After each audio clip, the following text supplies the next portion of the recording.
Part of our 2022 North Dakota player profile for the Optimist Volleyball series. Joining us now from Northern Cass High School, that is Emma Lucas. And Emma, for you, your senior season here, I know it's been quite a ride for the Jaguars, particularly on the volleyball court. What does it mean for you, though, to be nominated as one of the senior athletes here across the state in this volleyball series?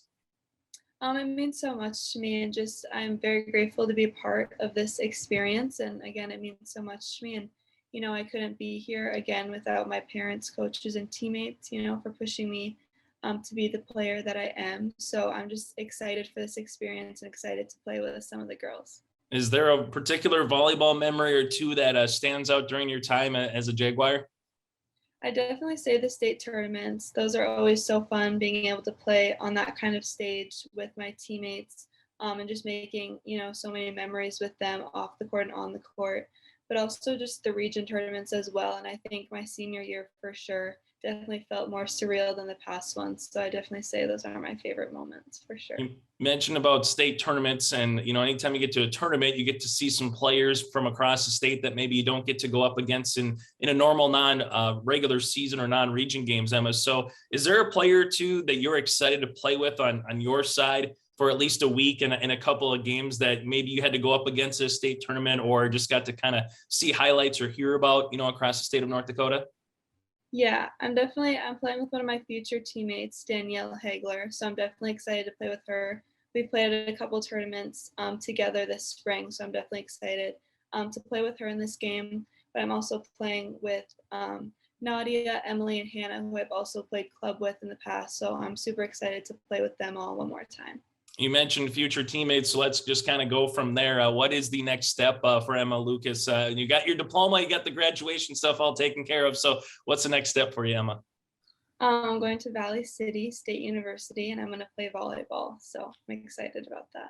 And I know there's been quite a number of girls from Region 1 that have found their way to a Jamestown or to a VCSU or Mayville State in recent years. What did Valley City State just kind of stick out for you particularly, Emma? I just loved the feel of it there. It felt like home when I went there, and I loved their program. And when I visited, the girls were super welcoming and nice there, and their coaching staff was super inviting and just super supportive. So those are big reasons why I decided to go there.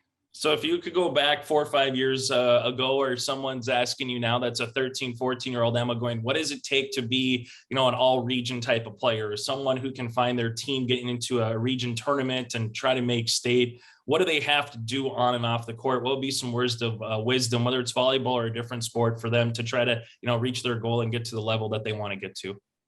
Yeah, for sure. I mean, just going to as many camps and team events you can, to get better as a player, but also just making memories with your teammates and friends as well. I mean, it all goes by really fast. So just soaking up as much as you can when you can is really important. How much did you take away from your coaches, particularly on the volleyball court, but I know as well your coach's daughter as well on the basketball court. So how much is that a part of the conversation too sometimes, whether it is basketball or a different sport that you're playing, Emma? Yeah. I've learned a lot from obviously both my dad and Coach Johnson, but I've had a great relationship with Coach Johnson during volleyball, and she's taught me so much skill-wise and so much about the game, and she's definitely made me the player that I am. But just something that I've taken from her is she's always told our team to play loose and play fun, because that's when we would play our best. So that's something that I'll definitely take with me. Going to play volleyball in the future, just always having fun with playing, but still working hard at the same time. We'll end on a fun one here for you, Emma. Superstitious, if you are superstitious at all, can you take it into, what is it, a certain song? Is it, putting the uniform on in terms of left shoe's got to go on before the right shoe, anything of that nature? Yeah, well, me and my team had like a superstition. My junior year and senior year, we'd listen to a song before, and we'd have like a dance party in the dark with like a disco light. So we would always do that before games, just getting loose and just having fun before going out. So yeah. And then one more here, just the excitement. I know you said in terms of the state, well, what do you expect here? What do you hope to gain out of this all-star series, where you are going up against some of the best? For some players, it's a transition to college. For other players, it's the last time they're going to be representing their school and playing competitively. So for you, Emma, what do you hope to gain out of this volleyball experience? I'm just really excited to be a part of it, and just playing against, the top players in North Dakota is definitely something that is really cool to be a part of, and something that I think I'll get a lot out of is just going against them, even in practices and in games. So I'm definitely excited to be a part of that and experience that. Hey, Emma, thanks so much for your time and best of luck in the fall at VCSU as well. Of course. Thank you.